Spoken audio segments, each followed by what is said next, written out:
This meeting is being recorded.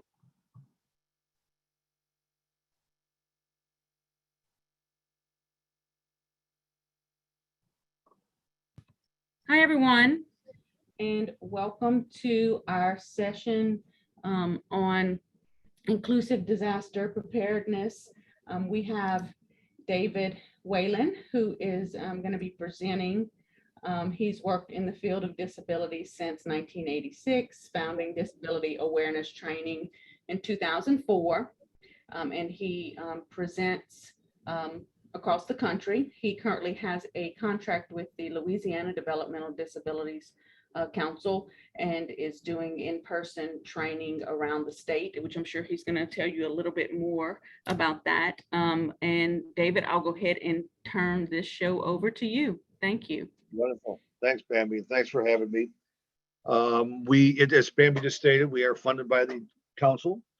We have began our launch of our in-person training, which this will be an introduction to. This program is 2 full days, of which Bambi is now a graduate and what we call an inclusive planning active participant specialist. We are scheduled for Pineville in, September 13, 14. However, we just sold that out just the other day, full 50. We will be scheduling upwards of 5 more across the state. No dates are set. Please watch for that in your circles, Bambi's correspondence, the council's correspondence, and other angles along those lines. As Bambi stated, I've been in the field of disability since 1986. I've done about 650 trainings in disability awareness. One of the points I make is that everyone needs disability awareness training, but they need it specific and customized for their needs and interests and professional desires and personal needs. This program came about in New York State in 2010. I came to the university in 2010 when we contracted for the first responders grant in New York State. We have the only comprehensive training in the country for law enforcement, firefighter, EMS, and 911. Unfortunately, we're not in your state, but we are in several other states with that program. This program came about over the course of time. I really created this over about almost a 16-year span. So the nice part about what Louisiana is getting, being the 5th state that we're doing this in, is you get our finest product because we're always working on it, improving it. There's new materials that are out there, different ways to approach topic areas. We bring in the content from subject matter experts and people that are well-versed in the field of emergency planning, preparedness, response, recovery across the country. We believe we have relationships with the top folks through FEMA and other disability organizations like the World Institute on Disabilities and the Partnership for Inclusive Disaster Strategies. As stated, I got about an hour and a half here, and it's going to be somewhat of a fast pace. I will certainly be open for questions. I know you're on tight schedules here. I open myself up to responding to any questions or need areas after this presentation. I'll have my contact information in there. So this started in New York State, which was driven by Hurricanes Irene and Lee, which was followed by Superstorm Sandy, which was as devastating as a hurricane is. And again, your state obviously and unfortunately has experienced several devastating hurricanes. And when New York City got hit, and Connecticut and New Jersey and the eastern part of New York State, there was again devastation there, as you can well imagine. But that also exposed the inadequacies of emergency planning, preparedness, response, recovery by emergency management offices, local governments, and the knowledge and wherewithal of people with disabilities in those organizations to assist in preparing, be prepared, and assist in preparing as organizations, people with disabilities across the spectrum. The Partnership for Inclusive Disaster Strategies, our source here, quickly, if you make a note of that and go to Google that website, Partnership for Inclusive Disaster Strategies has become a leader in planning and partnering and strategic response specific to people with disabilities, to include being active in disasters, coming to, in essence, boots on the ground to assist people with disabilities when disasters strike. They're also very active right now in pushing forward legislation to make the federal government more responsive on their end in response to people with disabilities in this content area. But a somewhat telling statistic here in that people with disabilities are 2 to 4 times more likely to be critically or fatally injured in a disaster. Despite this, effective response efforts and support focused on people with disabilities, older adults, and others who have excess and functional needs are lacking. I'll define excess and functional needs in a minute, but very concerning. If it's a much higher number, which is much higher if it's 2 times more, upwards of 4 times more, why is this lacking? That's our job, folks. That's what we're funded to be in your state, to address this. But it calls for everyone to be together in this, in the knowledge of this topic and the tools and resources that are expended to address this topic area. By that simply, I mean that everyone has a role in this. It's not just the emergency management office, not just the state offices of Louisiana. It's not just the Red Cross. It's the disability organizations and agencies. The training that we provide here is one of 2 trainings that we have where it is not a standalone profession in the audience. By that I mean, when I train firefighters and emergency medical services, that's who's in the audience, no one else. When I train police, that's who's in the audience. When I train school teachers, that's who's in the audience, because we customize this program. This one is all people, because everyone needs to hear the same content. Here needs to hear, we're learning about the need areas together. It needs to have the same tools, and everyone has a role in this. If you noted that when I said a minute ago that Bambi is an inclusive planning active participant specialist, note what those terms are. Inclusive planning means everyone's included. The term inclusion in the disability word is the #1 topic pushed forward by the disability organizations in this country. Your #1 agenda item is inclusion. And what that means in this topic area is that we're at the table, we're contributing, we're a part of that, which will lead up to some of these strategies I'll talk about briefly today. The participation standpoint means we're also participants. So there will be a disaster training exercise in my area here. I'm coming to you from Niagara University. I am about 5 minutes from Niagara Falls. If I walk out of my office, I see Canada. I live in the suburb of Buffalo, the town of Amherst, direct suburb. I'm about 12 minutes from downtown Buffalo and 5 minutes from the city line. We have in our Erie County, I'm in Niagara County right here. In Erie County, we will have a disaster exercise where I will be there. My son, who is a power wheelchair user, has spastic quadriplegia, cerebral palsy, a speech disability, dysarthria, seizure disorder, low vision, and a learning disability. Full disclosure, my lived experience is through my son. David also works in our office here as an office assistant.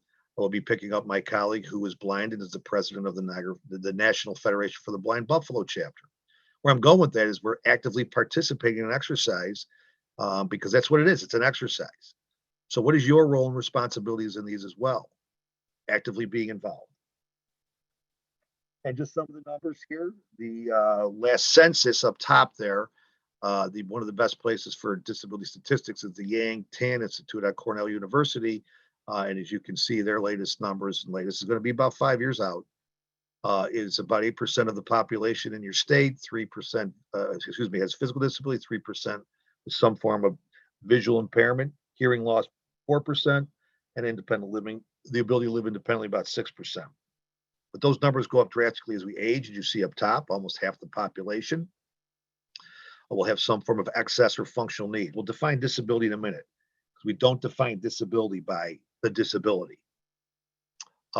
If you're going back about 7 years, cognitive disability, or 30 million Americans have some form of cognitive disability, which goes across, again, spectrums here, from degenerative brain injury, which would be Alzheimer's and the dementias, to developmental disabilities, which could be a congenital brain injury or some form of neurological impairment, most likely.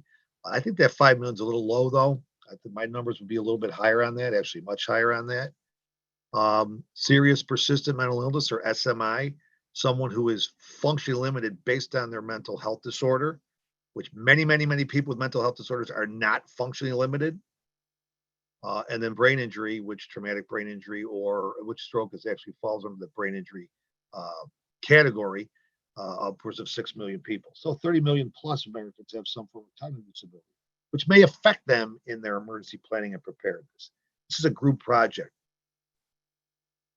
I'm going to show you a quick video here, and I call it Dispelling the Myths of Cerebral Palsy, but my intention with showing you this video is not just to dispel the myths of a disability, it's to show you the spectrum of cerebral palsy, just like every disability has a spectrum, although obviously with the autism spectrum disorder, we note that we're within the very title of the disability. But I'm going to make a point here after this video, is you'll see a gentleman in here with cerebral palsy who would not be, by definition, defined as having a disability, even though he has cerebral palsy? I have cerebral palsy. I have cerebral palsy. I have cerebral palsy. I have cerebral palsy. I have cerebral palsy. I have cerebral palsy. I have cerebral palsy. My disability is cerebral palsy. I don't have an intellectual disability. I go to grad school. I advocate. I go to high school. I work at a major bank. I have a bachelor's and master's degree in social work. I'm a college graduate. I drive my own car. I live in my own apartment in the city of Buffalo. I live in this house. I vote. I go to church. I attend ball games. I'm active in my church. I have a girlfriend in my own house. I like to go to the movies. I like to go swimming. I take singing lessons. I drive a car. I like rock. I run a non-for-profit charity. I vote. I'm on the board of directors of Niagara Cerebral Palsy. I have a job in the community. I may need a little assistance and support, but see me as I am. We go to science fiction conventions. I play baseball. I participate in triathlons and half marathons. I go to movies. And I'm married. If I come to your workplace, are there barriers? Do you know how to handle a person with a disability in an emergency or crisis? It's like that. I have pumpkin vibes. I have big dreams and high expectations for myself. Do you know what they are? And I prefer if you pull up a chair if we're going to have a long conversation. Occasionally, I may need your help, but please respect me for the adult that I am. People with cerebral palsy live, work, and recreate in your community. The gentleman there, Marty, at the ballpark, who runs triathlons and half marathons, by the definition of disability, would not be identified as having a disability. We will talk about that in a minute. Major functional life activities that are substantially limited is how we identify that. More to come on that. Within the context of the training, spinning off of that video there, is the different disabilities and how they might come to play in an emergency preparedness setting. So we have a vast spectrum here where each one will have a little different need area, although some very similar. We obviously identify our programs and plans specific to individual or tailored to individual needs. And back to that video quickly. My son was the young man outside the church who plays baseball and likes to rock. So defining disability. And this is some of the slides, folks, you are experiencing here are directly coming from FEMA. I am a trained FEMA access and functional needs player for them. They never deployed us to train, but the content you are receiving in this program, some of it, certainly not all of it, comes directly from FEMA in areas that were never shared, but we are able to do that through this program. This being one of them, and how they define disability, and recognizing that it can be extremely diverse when we have 60 plus definitions that, okay, where do we start? So what they wanted to do was to be sure that we had a definition that was appropriate for planning for emergency planning and preparedness. They used to say special needs populations. Not only is that archaic in emergency planning, it's archaic overall. And many people in the disability community do not want to hear the term special needs. We ask that you don't no longer use that term. So let's define access and functional needs. And this is the term we use, especially in emergency management, the topic at hand here today. So what is it? Actions, services, accommodations. Services someone receives, you may receive yourself if you're indeed in need of that. Accommodations, think of workplace, reasonable, education, activities or actions, and programmatic, programs offered, architectural, which would be physical barriers, structures, buildings, and communication modifications under the ADA, general effective communication as defined, that a covered entity must undertake or provide to people with disabilities. So access and functional needs expands that scope and identifies it in this context, which we then spin into emergency planning and preparedness, which is this.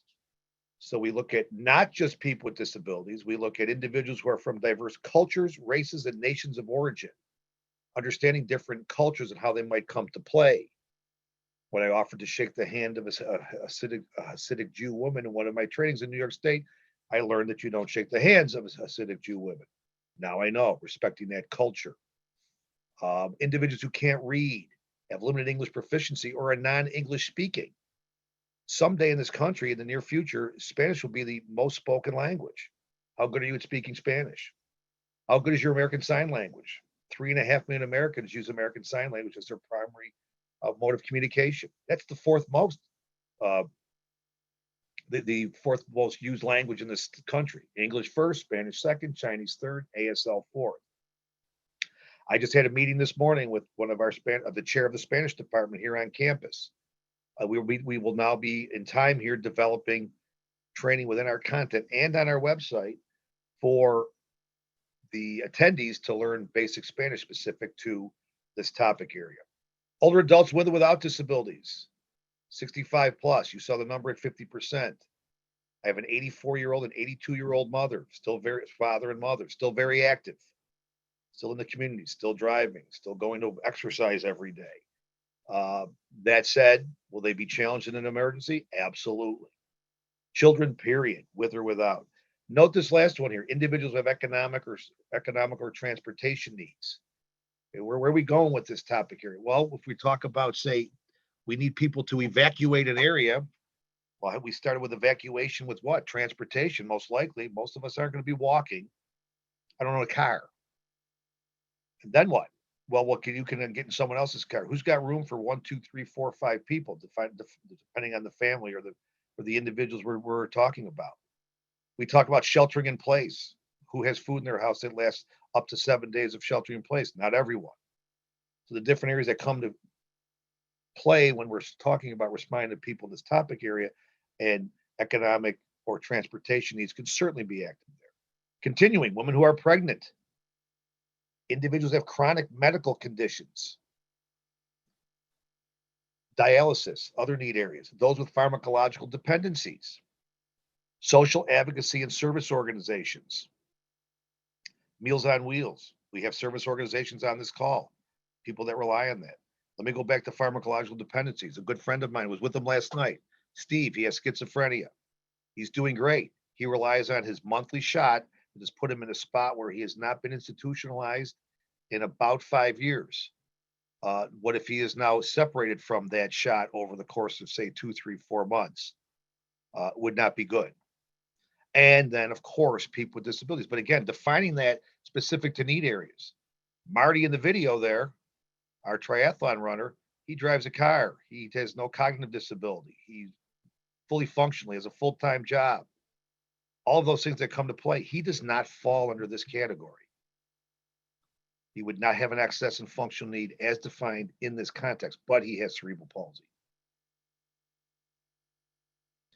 This will be an older video. The content in the middle, which will also say special needs, please ignore those stats are old. But the point being made here, specific to educating those who respond and the roles we have as people across the disability spectrum, understanding how to be prepared in a simplistic short video here that'll set the stage for where we're going to go from here.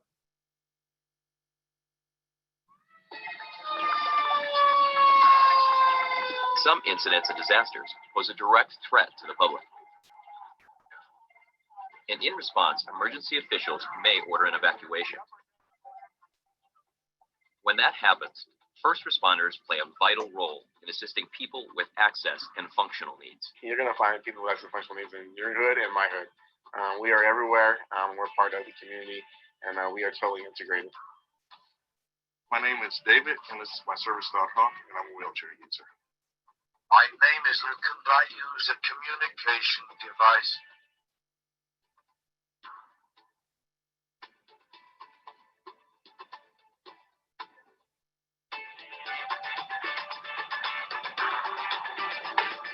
Hi, my name is Paul, and I use a cane.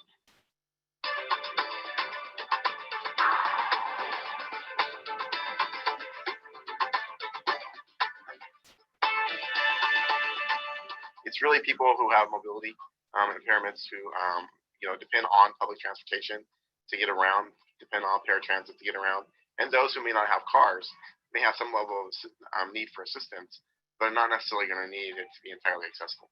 They may have durable medical equipment like a wheelchair, like a shower chair, a Hoyer lift that they're going to need to be able to maintain themselves in a general population shelter. And for first responders, it's really critical that you work with those individuals to take their equipment. Functional need most of the time is not a medical need whatsoever. It's about a person's ability to be for mobility, to be able to communicate. The majority of people with disabilities live independently in the community, and that's so critical for everyone to remember in a disaster that shouldn't change. You may need to assist people who don't speak English, older people, children, people with thinking, remembering, or understanding limitations, people with mental illness, people with specific dietary needs, and pregnant women. Our society is diverse. In some cases, communication can be a challenge, but there are some simple things you can do. Well, the object isn't to have a lengthy conversation or a complicated conversation. You can use pictograms or drawings. The bottom line is that you can communicate the need to quickly and safely evacuate. Well, it's important to realize that some people have hidden limitations. Somebody with autism may act like they understand what you're telling them, but they may only be repeating what you've just told them. And it's important to know the difference. Well, you got to try to do your best to quickly recognize that there's a disability here, having a hard time communicating with them. And then once you realize that, be patient, give them some time. That way you can effectively communicate and get the message along and move along quickly to the next. First responders should ask. We know our disabilities and what limitations we have and how to best address them, and in the quickest, most efficient way. Talk to your local independent center and include them in your training and your drills, and practice for these needs before you're actually in the emergency. To learn more about working with people. Okay, so you see that directed to the first responder community, first responders chiming in there with some appropriate comments and recognition needs. And then coming back around to talk to your independent living centers and your other disability organizations and utilize it. That's that inclusive planning active participation piece I was referencing at the top. But we need to learn how to do that. And again, that's part of our objectives, which continue with our objectives, define access and functional needs and disabilities, define key terms related to inclusive planning and the whole concept of it, identify appropriate resources to assist in planning for and with children and adults with disabilities and access and functional needs, identify the essentiality of inclusive practices. Emergency planning does not work without people being included in the practice, in the whole concept. Does not work.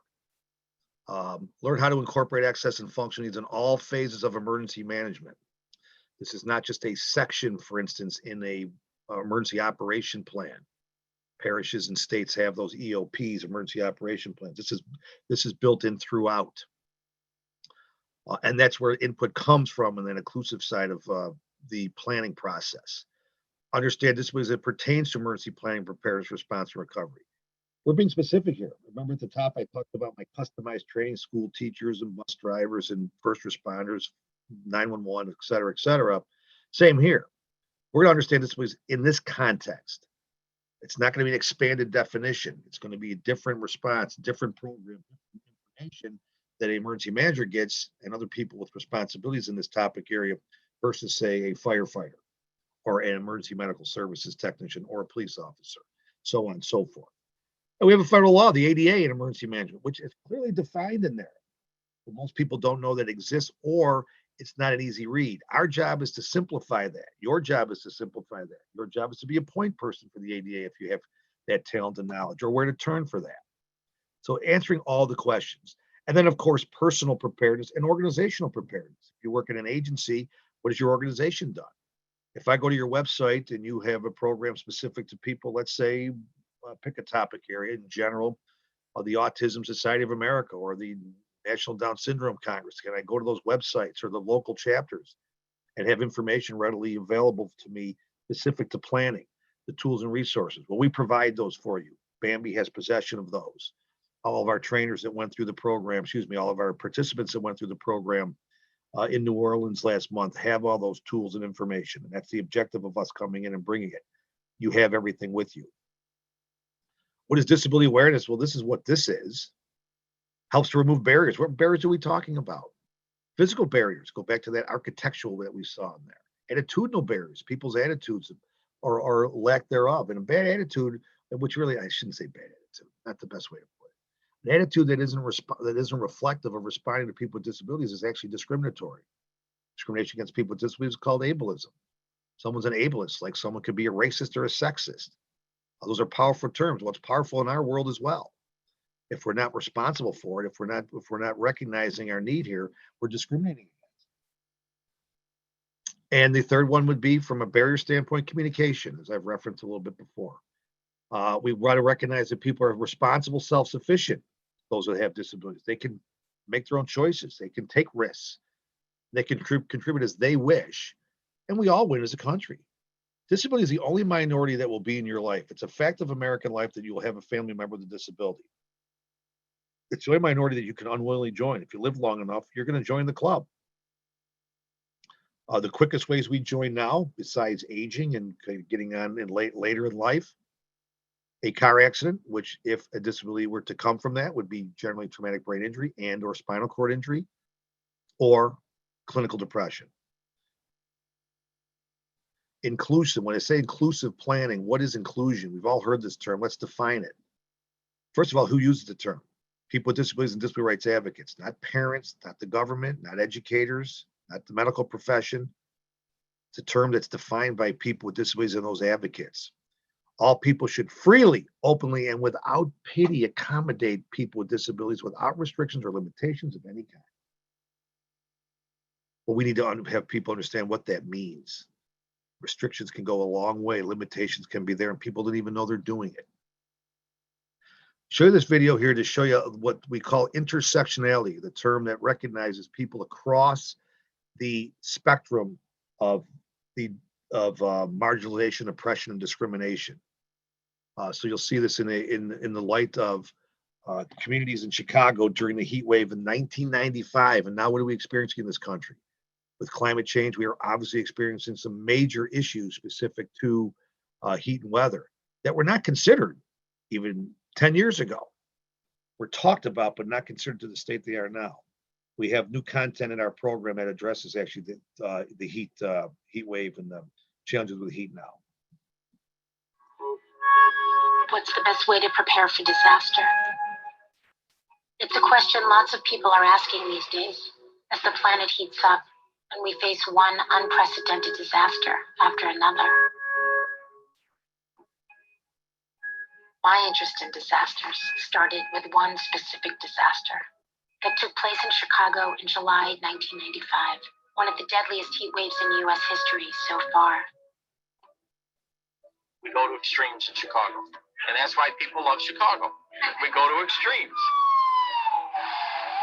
I walked into the room, and I saw my grandmother lying across the bed, face up. I looked over at the window, and it was nailed shut. Sexiness of the news media was it was about the heat. But the real story is, why were people in these neighborhoods dying? People weren't dying on the north side. People weren't dying in the Gold Coast. People were dying on the south and west sides. The minute you see the refrigerator trucks, that means there's so many dead bodies that the coroner doesn't have room for them. But that's enough. I think it's really about the heat. Not really about the heat. There is no need for as much poverty in our community as there is. It's a story about these deeper social fault lines that make some members of a city vulnerable and keep others protected and blissfully ignorant about what's happening to people who live quite close to them. Do you think they're addressing that? Do I think the city is addressing the extreme poverty in communities of color in Chicago? Is that what you're asking me? Don't be ridiculous.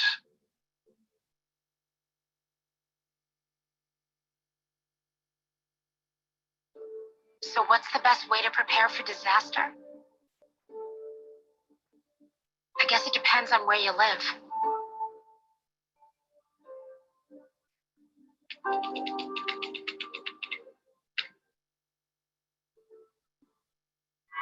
Question lots of people are asking these days as the planet heats. I would recommend that you watch this full video. It's extremely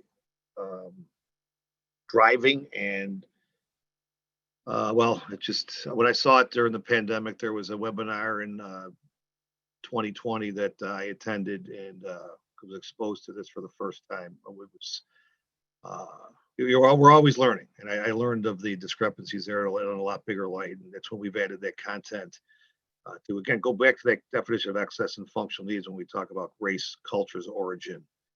I literally saw this morning, again, popped up on my one of my information emails.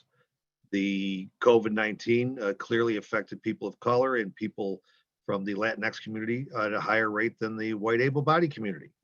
People with disabilities were disproportionately affected during COVID, still are. COVID's not done. So what are we doing about that? And this is where we go from educating on this to us being educated on it to being advocates of it. Richard DeVelder, as you saw in the video there, unfortunately, Richard passed away a couple years ago. He is one of the true pioneers in this country for disability advocacy in this topic area. The first two lawsuits that were levied to municipalities based on this topic area were in Oakland and Los Angeles, which was California. He was elevated to a status in the state of California, specific to advocating on this topic, and later elevated to a status at the United States Department of Transportation, also specific to this topic. But Richard's speaking to the disability community here, folks. He's speaking to you if you have a disability, if you're a parent or family member or caregiver, service provider, to plan as if nobody's coming. He's not being sarcastic to the emergency management population.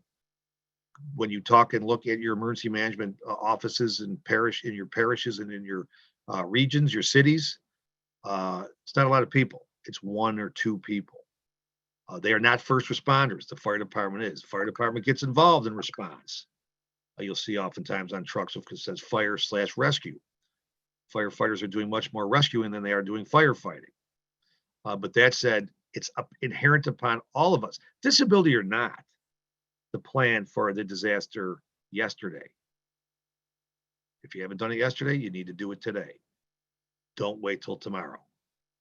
We never know what's going to strike. I know we have advanced warnings on hurricanes or potential bad weather that might have tornadoes, but we don't have advanced warning on several topic areas, including power outages. You know, we lost power for a day in December at my residence. No one knew it was coming. We were prepared. It was December. You know, were we prepared for that? I know people have lost power longer. I had power out of my house for 2 weeks when we had an October storm. So I understand what comes into play there. Are we ready? Plan that. And those tools will be provided.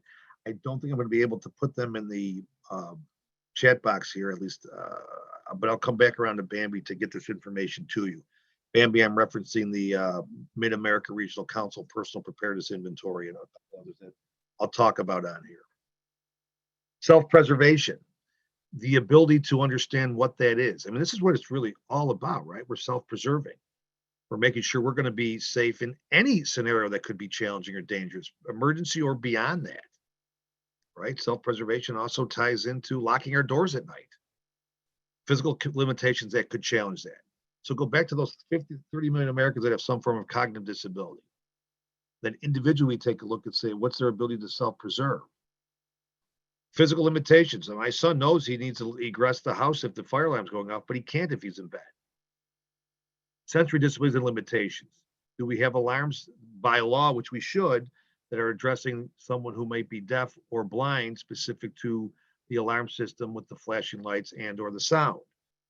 And then go beyond that, not just alarms, but my ability to egress. Have I mapped out my building and understand where I need to go? If I need to step, specific to steps, say if I'm blind. And then people with disabilities might actually put them in harm's way. Some with serious mental illness, some with involved autism or intellectual disability who wouldn't egress, someone with Alzheimer's disease. All of a sudden, we just got up to millions of Americans who are going to be challenging the ability just to self-preserve. Millions. This is the unfortunate story that, and there's a video on this and a write-up based on some of what happened in Katrina. Katrina was what really exposed the nation to the issues of people with disabilities and disasters. the Post-Katrina Act, federal law off of Katrina that started the Office of Disability Integration and Coordination at FEMA. The Post-Katrina Act started the disability office at FEMA because of the recognition. The FEMA administrator, Craig Fugate, in 2009 spoke to the Senate Ad Hoc Committee that was based off of Katrina and people with disabilities, amongst other topic areas. Unable to evacuate before or during the hurricane, Benilda told her friend the water was rushing into her home just before her phone went dead. Her body and wheelchair were found floating inside her home several days later. The video that we show a clip of it, The Right to Be Rescued, you can look that up on YouTube. Watch the 22-minute video, which details by an account from Adrian Wigbohm, who is a Yale law student at the time, who wrote about disability justice in the age of disaster. One off of that. It was based, a lot of it was built off of Benilda. That is actually a FEMA slide. Unfortunately, Benilda became the poster person for what we're doing here today. And to take a piece out of Adrian's white paper, which is of 84 pages, but worth reading. Few people would argue directly that persons with disabilities deserve less assistance during times of disaster, but the systemic exclusion of persons with disabilities from disaster plans, coupled with arguments that it may be impossible to meet the needs of all people during times of disaster, suggest a widespread, if tacit, endorsement of the notion that it is fine to value life differently when push comes to shove. Due to widespread prejudice, historically, even those with moderately limiting disabilities have been viewed with pity and discomfort rather than as fully functioning human beings worth saving. Such beliefs have already influenced a variety of emergency policies and raised the death tolls of persons with disabilities during disastrous events. During Hurricane Katrina, for instance, the infirm, elderly, poor, and disabled were the most likely to die. Despite the known vulnerabilities of persons with disabilities and other marginalized groups, one study found that fewer than a quarter of the emergency operations plans of numerous county and city governments across our country address in depth the needs of the most vulnerable population groups. And that's what we need to change, and that's what this objective is about. Emergency preparedness. The main objectives of emergency preparedness in this context, again, the needs of people with disabilities and access and function needs are adequately addressed prior to an emergency. And that's where some of those tools come to play that I referenced a minute ago, that we will get to you. Ensure that people with disabilities are included in the planning process, sitting at the table, not a government-centric approach. If emergency managers in your parish do not have people with disabilities actively involved, we have a huge gap, and it will not work. Identifying who you are responding to and where they are located. Who could be the 92-year-old woman up the road down a country road? Who could be a group home or residence serving people with developmental disabilities? Who could be a 400-bed senior care skilled nursing facility? Okay, so we are having an idea of where people are located, which can be a monster task, understood, but the process needs to be embarked on. And that's where we also come to play in working with those emergency managers in their offices. They cannot do this alone. It's impossible for them to do it alone. And I have to say, when I train emergency managers, they get it. This is not a pulling teeth. They have a lot on their plate. It's just an awareness on their end that, yeah, we need this to get to where we're going to go.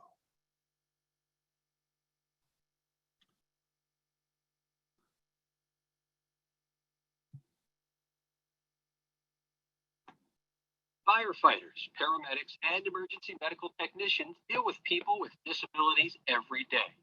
Every person who suffers a heart attack or other medical emergency or is injured is disabled, at least for a short time.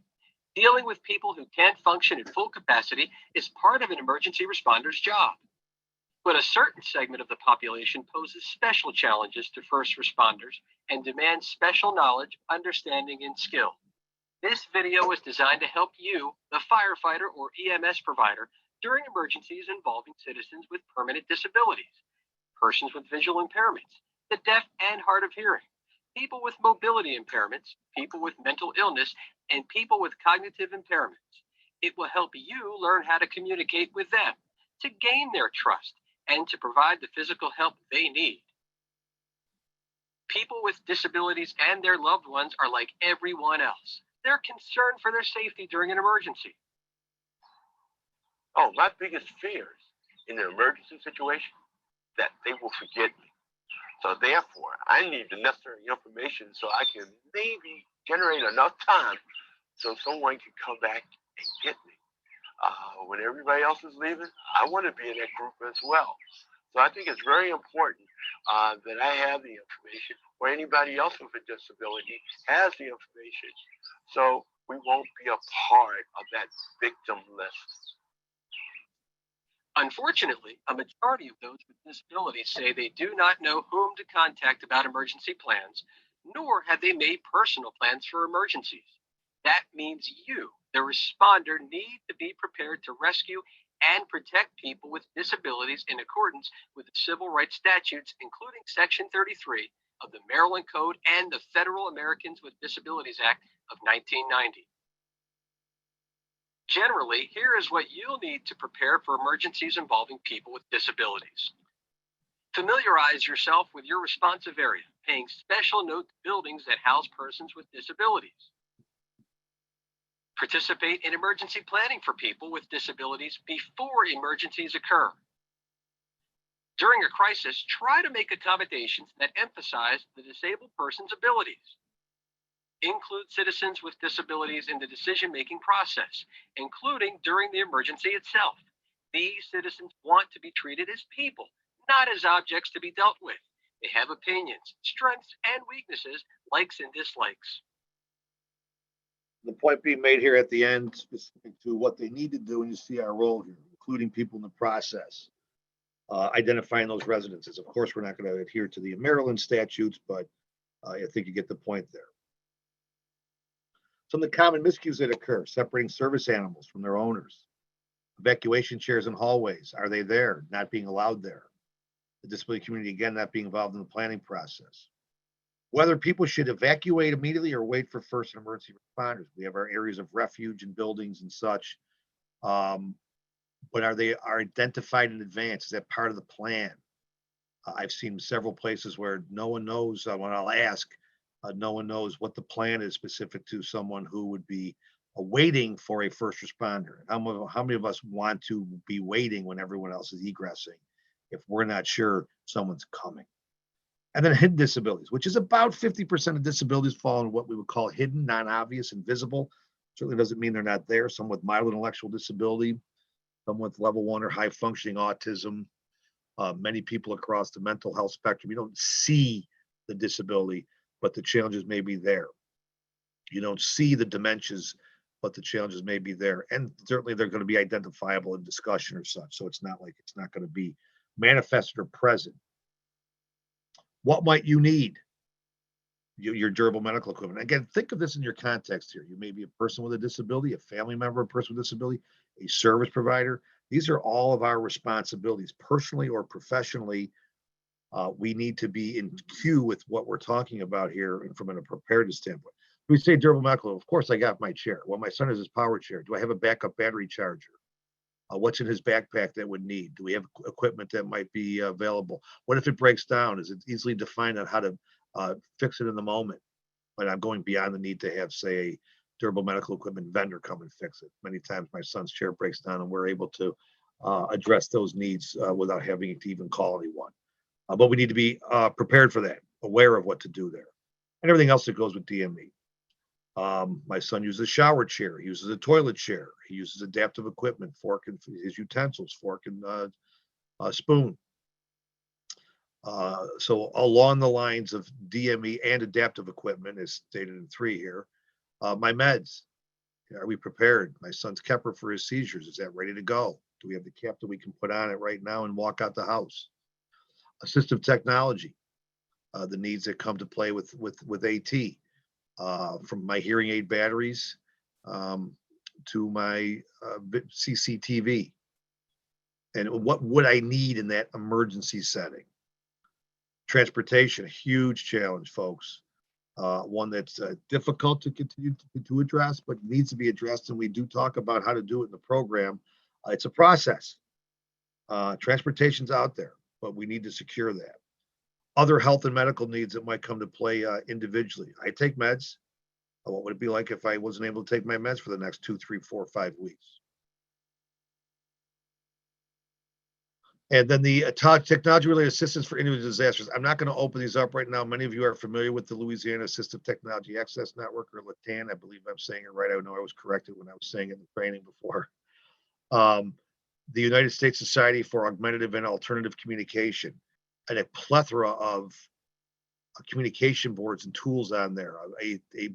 One of their links is directly related to emergency preparedness and planning, recognizing the fact that communication, as big as it is, if it is indeed limited or not able to be done by an individual, the major limitations there. For all of us that speak English clearly and without a speech disability or a cognitive disability, we take for granted so easily our ability to communicate. You know, if I waved a magic wand over your head and said you can't speak for the next week, just think of the position you would be in. If we have a stroke, tomorrow I might not be verbalizing. We have 7 million stroke survivors. Not all of them have speech disabilities from their stroke, but many do. You know, as we age, and when we talk about communication, it's not just the ability to speak, it's the ability to say something that's purposeful and understanding. If you've ever had a discussion, my stepfather-in-law who had Alzheimer's disease, I understood every word out of his mouth, but most of it didn't make sense or didn't go anywhere.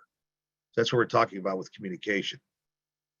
So find some time to go to these two sites if you have not, and utilize them, especially the Technology Access Network. Those are valuable tools by federal law. Every state has to have one, so it's not a nice thing that Louisiana has one. It's by law that they have one, but by all accounts, you have a very purposeful one. What is personal preparedness? So, do you recognize you have a disability? Does the person recognize they have a disability? Again, 30 million Americans with cognitive disability, many may not. Certainly many people with profound intellectual disability do not. Many people with moderate level Alzheimer's do not. Even people that are cognitively not challenged. I have a good friend of mine who was born with a half a leg. He doesn't recognize he has a disability. But I said, Tommy, if you needed to egress and walk a mile, is that going to work? Well, no. Well, so things are going to come to play. You know, how well prepared are we specific to our disability? How well prepared are people who, while having one, don't think of this topic area at all and how it would come to play if they indeed needed to be responsive to an emergency, whatever that may be. Do you have information ready to go? Medical information, especially. What's your support network and who is it? We need to rely on a support network. And again, personal needs ready to go. And the network of supports is huge, folks. I live on a street of all ranch houses. I have many people who are 80, some 90 years old. They're not moving. They live in a ranch. They're going to try to stay here till their dying day. Many do. Many do. But are they able to, in my world, shovel their driveway and their sidewalk in the winter? No. I find myself shoveling people's sidewalks because there's a need there. Take their garbage out. So we go beyond the emergency planning and preparedness piece, but I canvassed the neighborhood and said, who's going to need help? Who has generators? Who's going to need assistance? You know, feel free to call someone. You know, sometimes we have barriers up with our neighbors. We didn't get to know them, but right there could be our support. And who is the person that's going to be your most responsive in your support network? The person closest to you that you can rely on. So assess your own capabilities. Teach people how to assist you and how your devices operate if indeed you have a disability. Are they aware who those people are? My son has AIDS. We do about a half-hour orientation with them when they start with it, which includes his chair and his equipment, how to toilet. Identify members of your support network and meet with those folks. You can't just say, I got these 3 people. I haven't talked to them in 3 or 4 years, but they're going to be there for me. Well, they might not be now because time doesn't allow us to say, to assume that these people are part of that network. They might not even remember they were part of the network and certainly remember what they need to do to assist someone. Some people may need assistance in establishing their network, some with more involved, again, disabilities. Many people with intellectual disabilities, live on their own. That's their goal, independent living. They're going to need assistance. And what do you have with you if you need to leave? So identifying your personal support network, the family, friends, neighbors, and others who can check on you and if necessary, assist you if necessary, but never depend on one person. Oftentimes, my son or daughter, if it's a senior, they'll take care of me. Well, I'm about 40 minutes from where my parents are right now, and I couldn't leave in the middle of this unless they were really, really needed to, because I'm at work right now. Be upfront about their limitations, family commitments, physical stamina, availability. Physical stamina, can I lift someone? My son needs lifting. I'll take care of him. Can you lift him? Do you know how to lift him? We can't have you blow your back out while you're trying to lift, but you said you could do that. Again, your availability. Family commitments, because of the comment I made a minute ago. My son or daughter will take care of me. Share copies of your evacuation and disaster plan with them. Those need to be up front and center. Let's go through this. Make arrangements for them to check on you immediately. Are you going to be able to do that? Are they thinking that? And if I heard that something was happening in my town right now, it's inherent upon me to call my parents and say, you okay? My son, my wife and son, are you okay? Show them where you keep your supplies. Teach them how to use adaptive and durable medical equipment. Advance warnings, determine what they can do. Okay, so we have an advance warning. The hurricane is pending. The snowstorm is pending. The heat wave is pending. What are we going to do in advance of that? And practice your plan with them. Can't just talk it, you got to walk it. This is comes from FEMA, so this will give you some direction on personal preparedness.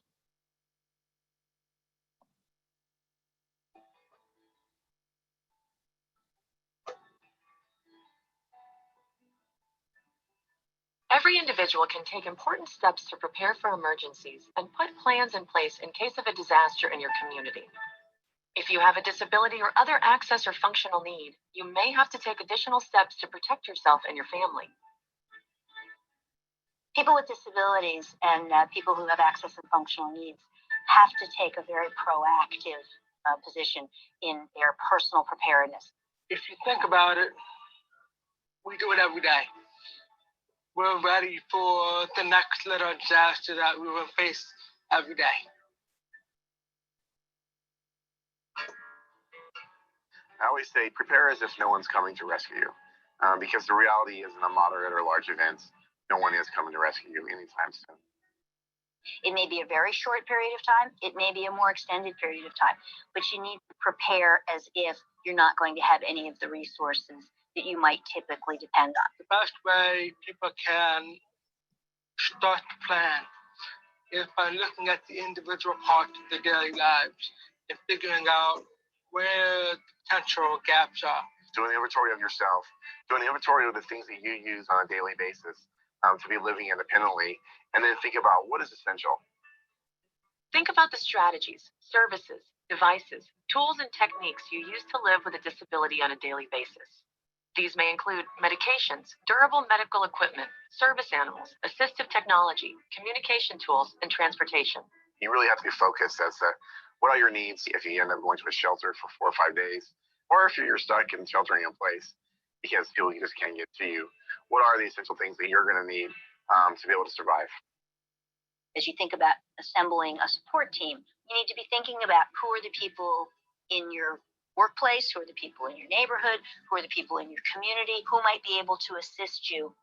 Go over your emergency plan with everyone in your support network. Make sure that someone in your personal support network has an extra key to your home and knows where you keep your emergency supplies. And teach them how to use any life-saving equipment or administer medicine in case of an emergency. It's important that you find out in those places where you receive services on a regular basis, you find out what their emergency plans are. Ask them. If you are a person who gets dialysis, what are their emergency plans? If you're a person who uses paratransit services, what are their emergency plans for providing paratransit? A standard emergency kit includes water, food, and medicine to sustain all members of your household for at least 3 days. Visit ready.gov for a complete list of suggested items, along with recommendations for how to prepare a family emergency plan. Everybody needs to have a kit, and a kit really needs to have some very basic things in it, some water, some food. Then you're going to want to customize that kit to make sure that it has the things that you need.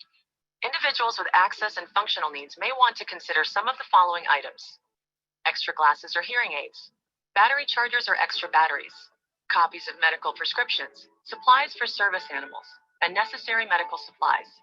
Visit ready.gov for a complete list of suggested emergency items for people with access and functional needs. People with disabilities and access to functional needs are their own emergency managers.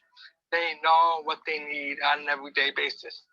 And what my kit looks like is very different than somebody else's kit. You want to be thinking about what is it going to take for you, both in your home and out of your home, to be able to maintain your health, your safety, your independence for a period of, a few hours to perhaps a few days. Preparedness is actually a 365-day-a-year activity that all of us should take very seriously. It's important that every day we do a little something to keep ourselves as prepared as we possibly can. The most empowering thing you can do is take charge for yourself during disaster, during the little storms and the big storms. And that's probably the most positive thing you can ever do for yourself as a person. Because that gives you control. That gives you control over the outcomes. Download this brochure about preparing for disaster for people with disabilities and other access and functional needs from ready.gov. Check out the other information available on the site and get started preparing today. Access that site, folks, if you have not, ready.gov, a lot of information and a lot of it specific to this topic area. And then also take a look at what you have from a to-go kit standpoint, 5 different kinds to carry with you that you should have with you and or in your car. Note the car one is identified as separate because we will be in it and might not be thinking that I'm going to get stuck in it. Think of those people in Virginia a couple months back that were in their cars for 7, 8, 9 hours. Do we have the essential needs in there? Bedside, home, so home planning, of course. What's your water supply like? Your food that can be edible food that does not need to be refrigerated or cooked. And then your grab and go, things I'm going to take with me because I'm going out right now, small and light. Okay, so this tool is also provided. Look to get that to you as well. Just to give you an example, it's my son's backpack. His change of clothes, an umbrella, has a power wheelchair, can't get wet. Poncho, same purpose. Flashlight, low vision. I want that chair to be seen at night. We cross streets. He needs to see with his low vision, and we need to be careful of nooks and crannies in the cement or the sidewalks. That blue tool between the hat and the umbrella is the piece of adaptive equipment we put on forks when we're out in public, say at a restaurant. Hand sanitizer, pre-pandemic, by the way. Bug spray and sunscreen, straws. He's a power wheelchair user. He needs to have straws to eat. Excuse me, to drink.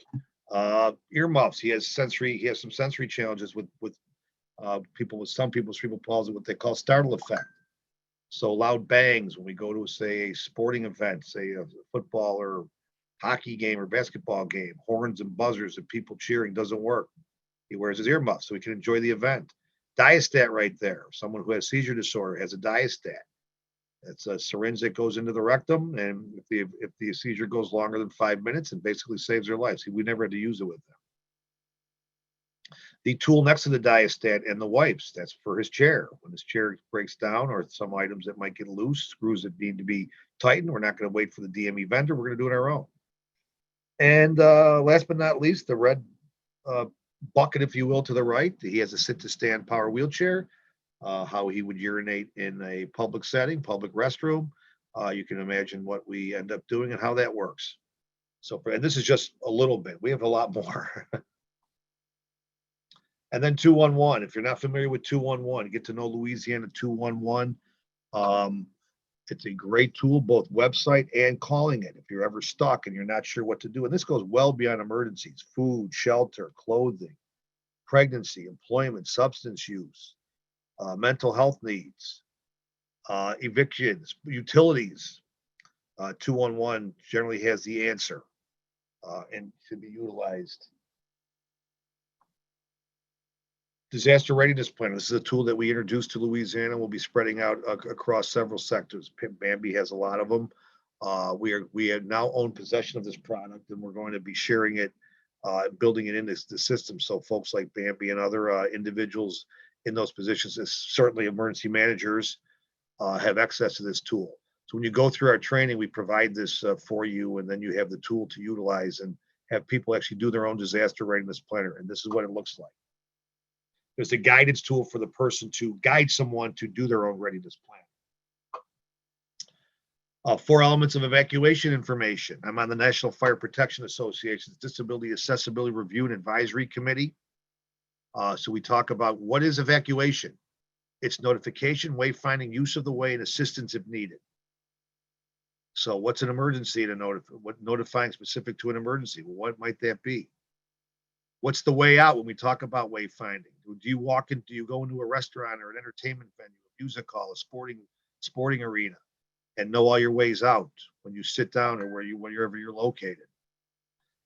More than one way, folks, not the way we came in. That's the easy one. Can you get out by yourself? Or we're going to need assistance, a device.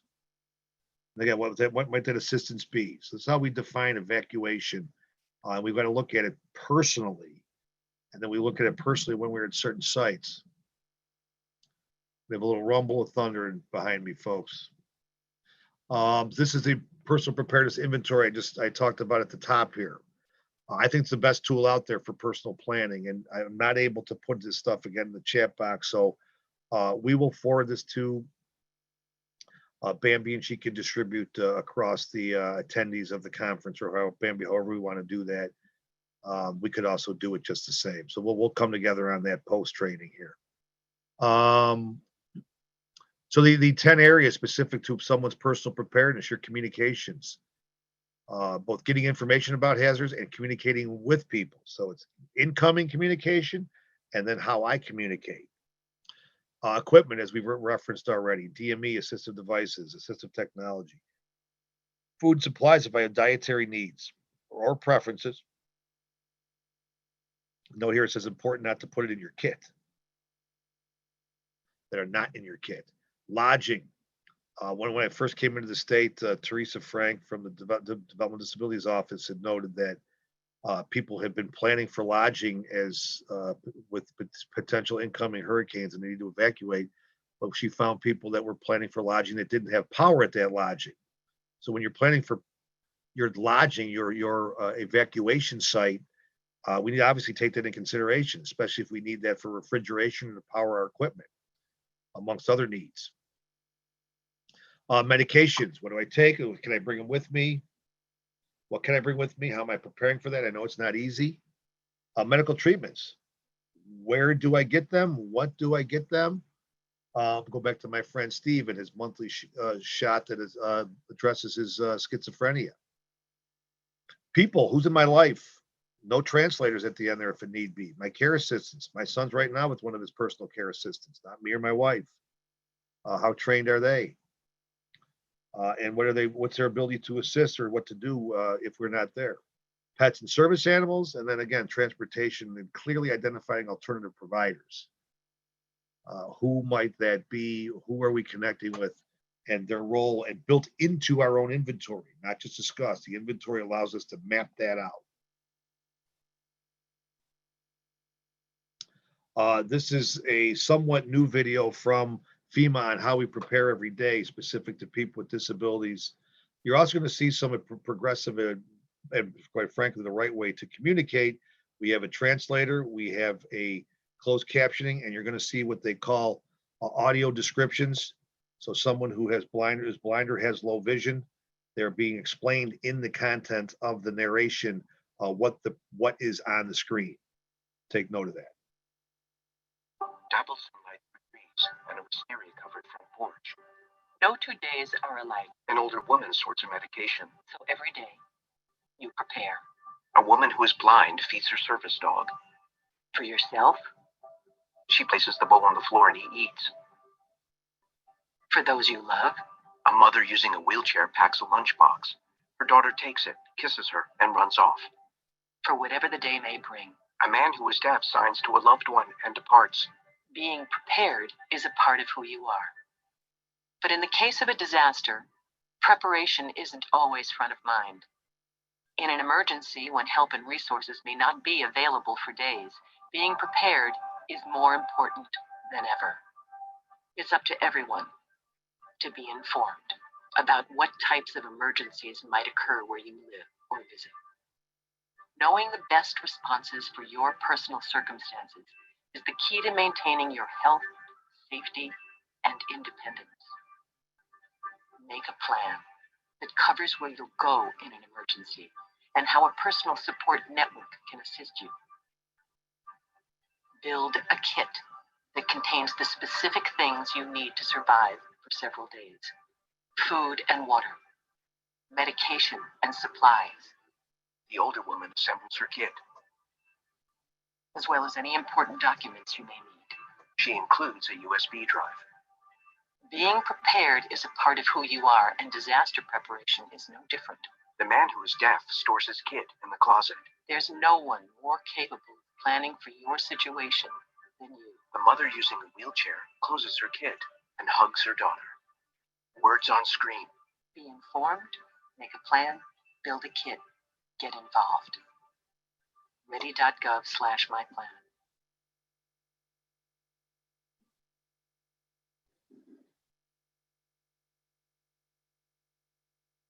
So as I mentioned earlier,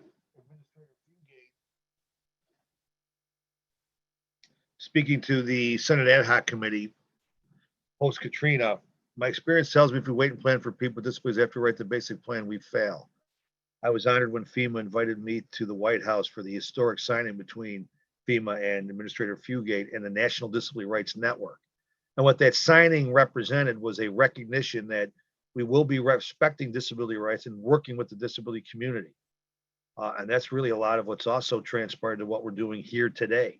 There's a direct relationship to that. But it takes all of us. And training, it's not just training, it's action. Sometimes I don't like the word training because I can go to training and then I go back to my job the next day, and do I apply what I learned? Well, we track this. We will be following up with everyone who attends, seeing where they're at, what they're doing, and how it comes to play in their roles and responsibilities today.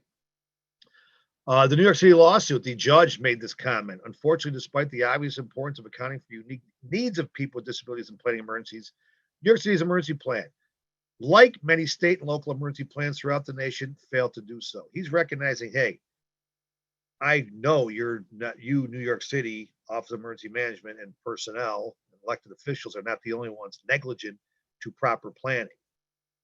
So again, let's emphasize that. We need to see everyone at the table. It's not a maybe. That's where we come together to advocate for this once we are educated on it. Common issues across the lawsuits: building evacuation, accessible transportation, shelters and evacuation centers, power outages, communications, and the whole recovery process. The Real Emergency Action for Aging and Disability Inclusion Act. This is the act I referenced earlier at the top of the program about Partnership for Inclusive Disaster Strategies. We are looking to pass federal law that will pull in a lot of what we talk about in this program, folks, but also to include funding, research, and developing and delivering technical assistance and training. What we do here, creating a national commission with people with disabilities, older adults, experts on disability inclusive emergency management, and government and community stakeholders to provide guidance on disability and aging issues before, during, and after disasters. What have I been saying all along? We need to be a part of this before, during, and after. This would be a national commission. None exists right now. Nice to talk about the local level, where certainly it's going to be very effective, but it also needs to start at the top, if you will. Providing uninterrupted access to Medicaid services when recipients must evacuate across state lines. Unfortunately, those who receive Medicaid, once they cross the state line, by no fault of their own, this is where they're being evacuated to, lose their Medicaid. Well, why? It's what I rely on.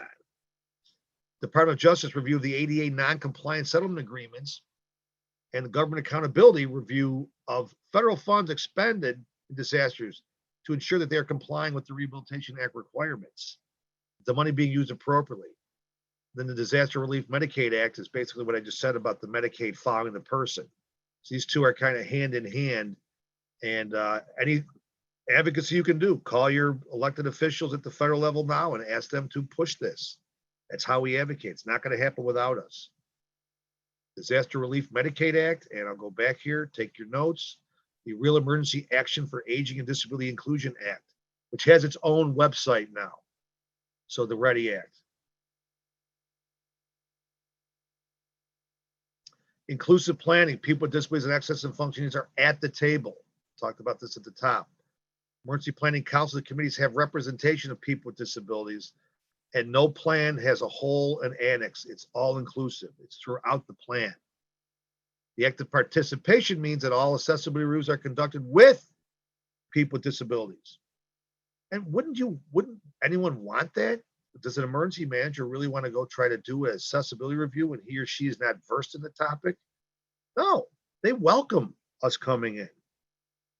We do this all the time around here. Our committee comes together and we are doing accessibility reviews when asked. People want to know if they're accessible or not. They just don't know where to turn. Now you have the tools to do that, especially here. I'm going beyond this topic as well. I'm talking about restaurants and entertainment venues and everything. Emergency operations centers have a person that can address matters and questions.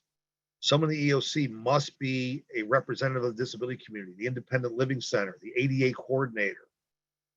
Disability advocacy organizations are assigned to address outreach, provide resources and information. You as an advocacy organization, if you work for an agency that is a nonprofit serving people with disabilities in whatever shape, size, or form, you have a role with this. Exercises always include people with disabilities and access and function needs, like I talked about with we'll be participating in next month in my area. And if we're going to get equipment assisted technology, let's ask people with disabilities to approve that. What do we need? Two reasons for that. One, we want to get the right equipment or technology, but we also don't want municipalities spending money on equipment that might not be the best piece, might not need as many, might not need it at all. An example of active participation.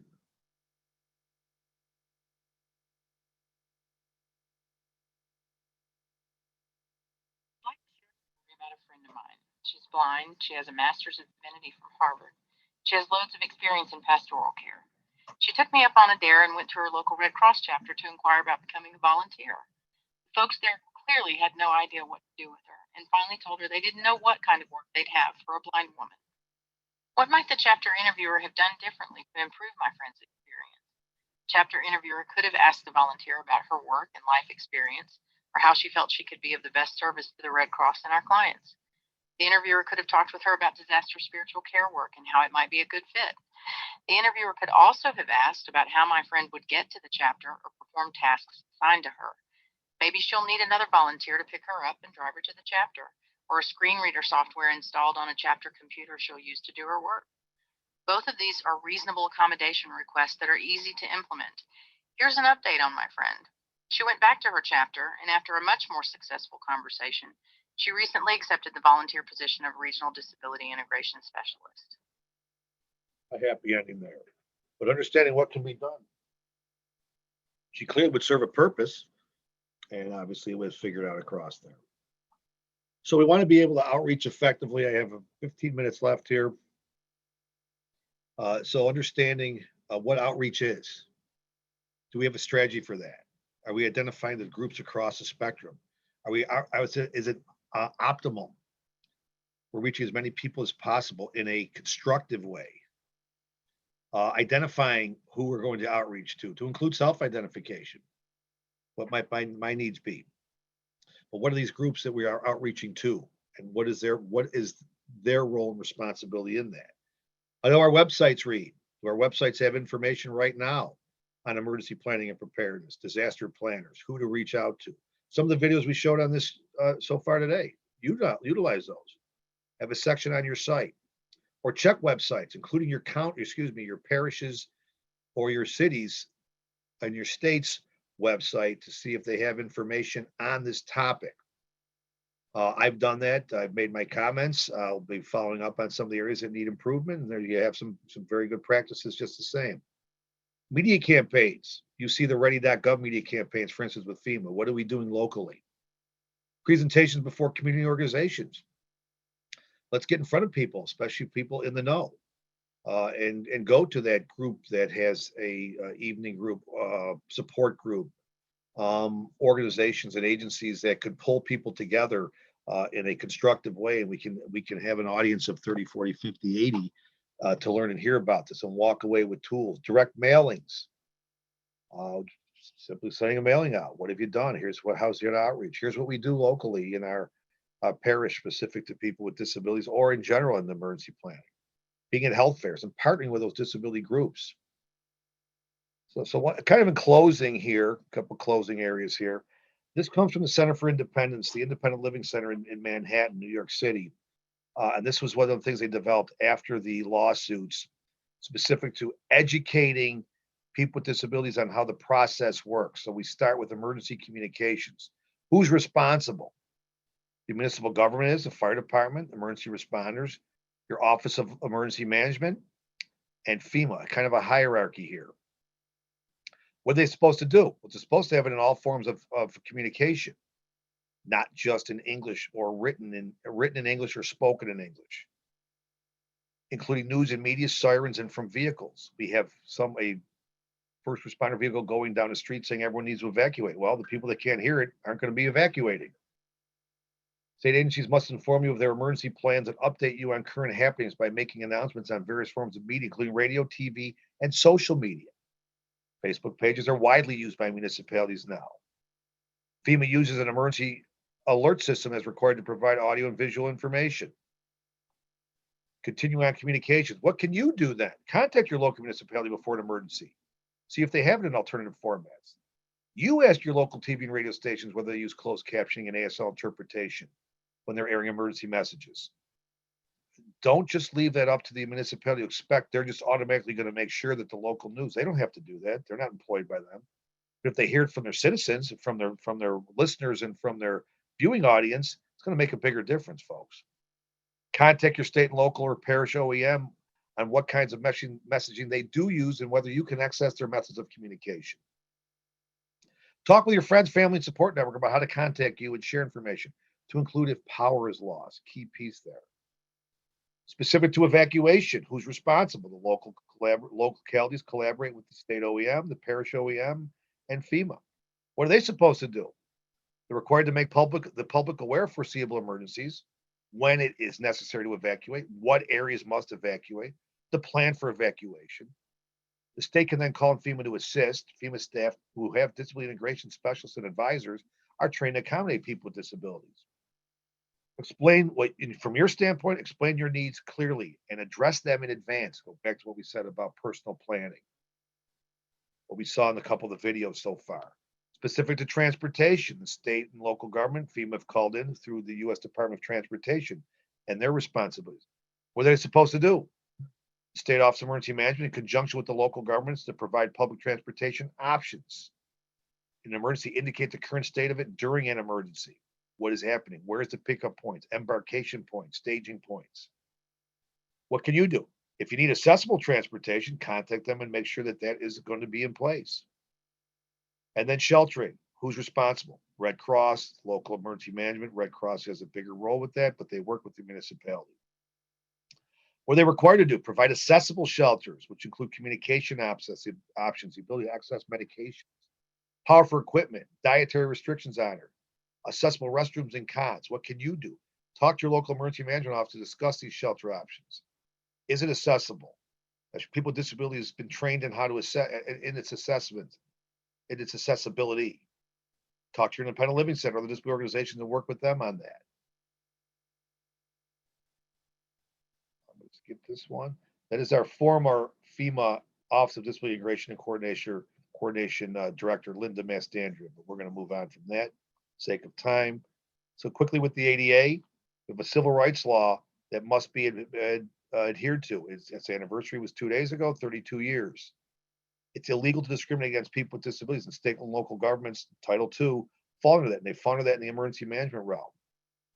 The principles are equal opportunity, reasonable modifications, appropriate and effective communication, services in the most integrated setting, accessible construction and alterations, and program accessibility comes to play in certain aspects in this concept. Specific to emergency planning, the ADA clearly states, so by federal law, municipalities, emergency management offices must do this, be in compliance with preparation, notification, things we've just talked about, evacuation and transportation. Again, we explain these much more in depth in the full program, folks.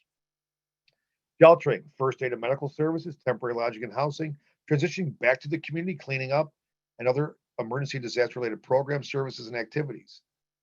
So by law, they must, as well as their contractors, be in compliance with this. So if they contract out to say build temporary housing, it still falls on the municipality for that, for those contractors to be building accessible housing appropriate to the needs of people. General effective communication, whatever is written or spoken must be in clear and understandable with people with disabilities. That is for people who do not have disabilities. That's how we simply define it under federal law. And people who access communication differently have or will be seeing. So we don't just think of saying ASL interpreter or closed captioning. People with hearing loss, speaking languages, moving, physical disabilities, or movement when speaking. My ability to read, the millions of Americans with dyslexia. The ability to learn or understand. Remembering what I've been told and understanding what I've been told. So a lot deeper than just say, the ability to read something or having an ASL interpreter. And the barriers to that. One of the main issues is emergency response. How do you, the person you work for, your child or family member communicate?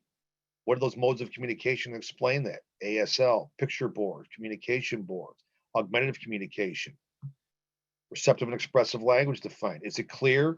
Do I understand what's being said? Can I understand what's being said? Are we using plain English? Expect responsiveness, that there may be pause or processing time for people, especially with cognitive disabilities. The different ways we apply communication access in disasters, alerts and warnings, social media and shelters, call centers and press conferences, preparedness materials. In New York State, we had to sue our governor during the pandemic because he refused to have an ASL interpreter next to him. We won that case in about a week.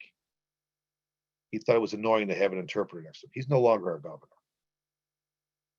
So different ways we would see communication, electronic, braille, large print. I'm going to move on from this for the sake of time. And then in sheltering, essential considerations of what we need to consider, their physical access. There's either a general population or medical shelter. There's not a shelter for people with disabilities. Anyone says that, that is gravely mistaken and illegal. Support services, communication and programmatic access and recovery, as we've addressed. The accessibility specific to FEMA and the checklist they have, parking, curb ramps, entrance and egress, interior doors, office and rooms, drinking fountains, restrooms. I'm running out of time here, so I'm just going to go to the end, folks, because I have 5 minutes left and I just want to close this out. This is the recovery piece here with CMIST, the concept of CMIST, a FEMA concept specific to recovery. So communication, people who use sign language, limited English proficiency, limited ability to speak, see, hear, understand. How is that going to be addressed in the recovery process? Are we prepared for that? Needs may have people may have limited ability to hear announcements or see signs or understand messages or verbalize concerns. We take that into account. This is the first step in recovery, the recovery process, and those that are responsible to understand what they need to be doing specific to the topic at hand here. The ability to maintain my health, because if I don't have my meds or my durable medical equipment or my electricity for my life maintaining equipment, the ability to breastfeed, infant and child care, proper nutrition. And note at the bottom here, we're looking to minimize preventable medical conditions or avoid worsening health status. Okay, we're looking to maintain. We understand it's going to be a different setting and could be challenging.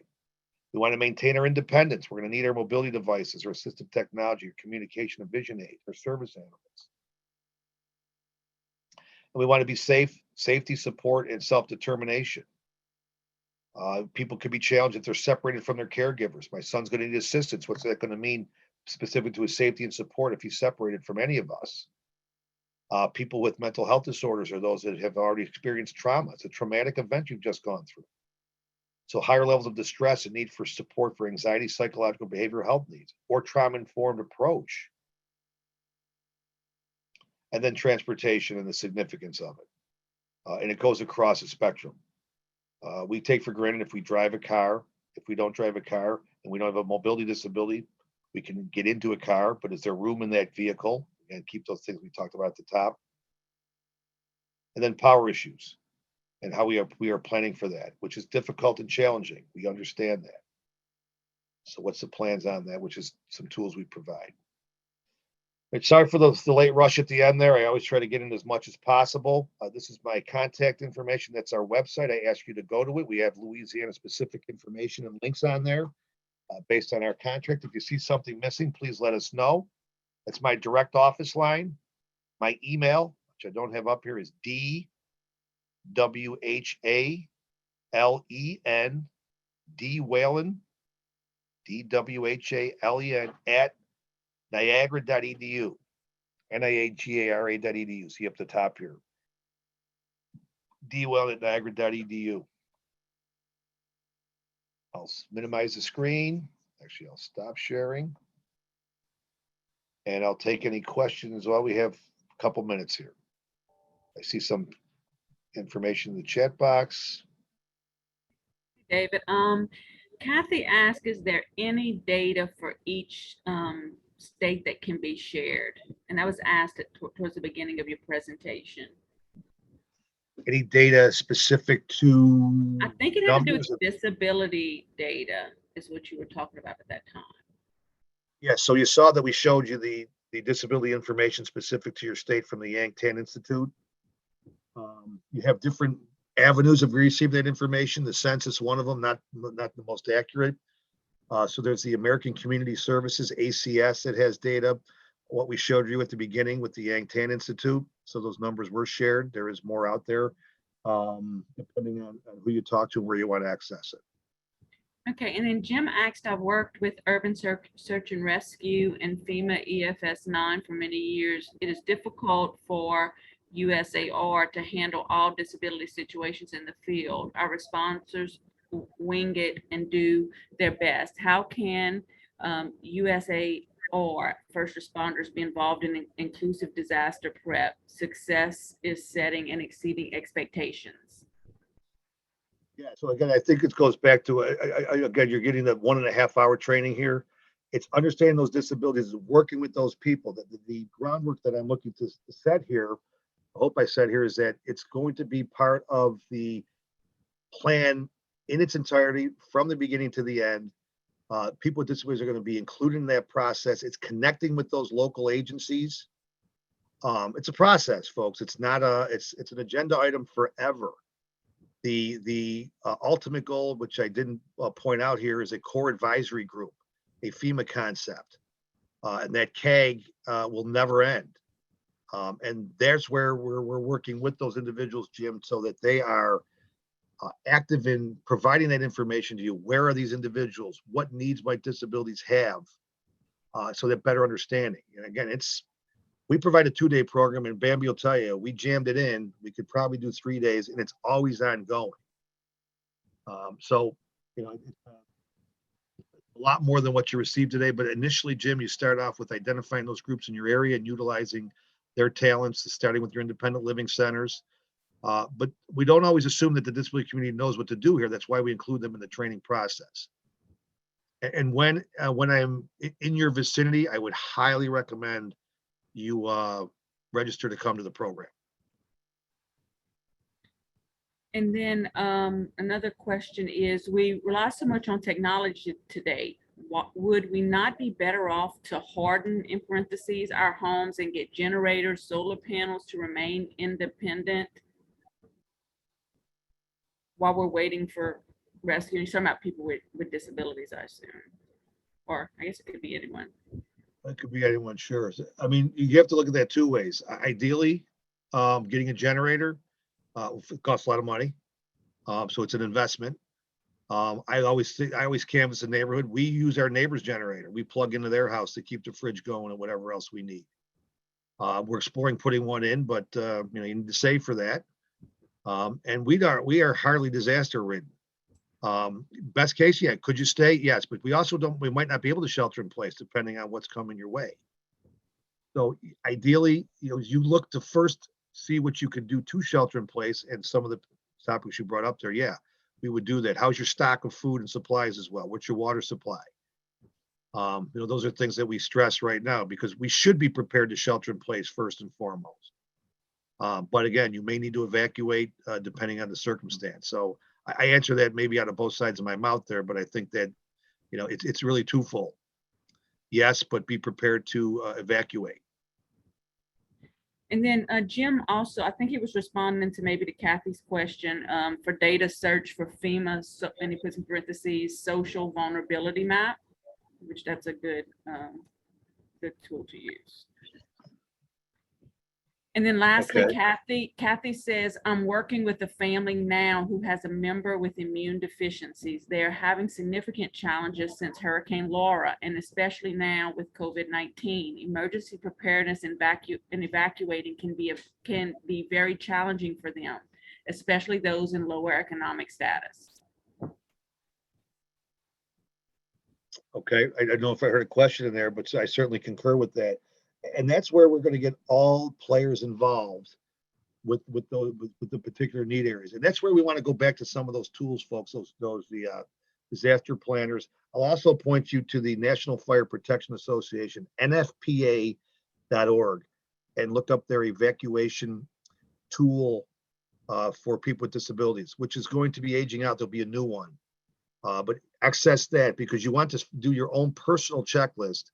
So in this case, again, we all would have one personally, but someone who's more involved. And then let's come back around to those supports in the area that could guide us specific to those needs. Obviously, I can't answer this in whole and look more like a comment, but I'm certainly going to reference what we can do. I guess in the moment, that would be that.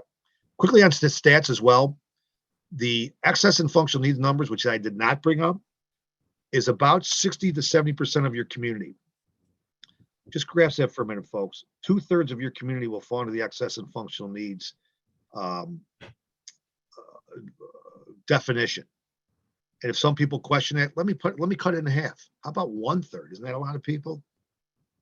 26% of the American population, by CDC numbers, 26% has a disability. By far the largest minority in the country. But disability spans across the spectrum of disability, and that also makes it even more challenging. That's why we learn about each disability. In our program, we train and talk about that. But it's collaboratively, we can plan for the disability and access and functional needs community in the big picture. And that's the intentions here. And lastly, Brenda says, yes, core advisory groups and extensive trainings are essential for states and regions. Parents and teenagers are seeking age developmental training too. It's just a comment. Yep, good comment. And that's it. We're a little bit over, but that's okay. We really appreciate this information, Dave, and certainly look forward to your future trainings you're going to be hosting across the state. And we'll provide that information to people that are signed up for our newsletter. And I know through other outlets, they'll get that information. Right. Yeah, folks, we're looking at Shreveport, Monroe, Baton Rouge, somewhere down either Lake Charles. I got a request from another town in blanking I right now, north of New Orleans, or excuse me, south of New Orleans.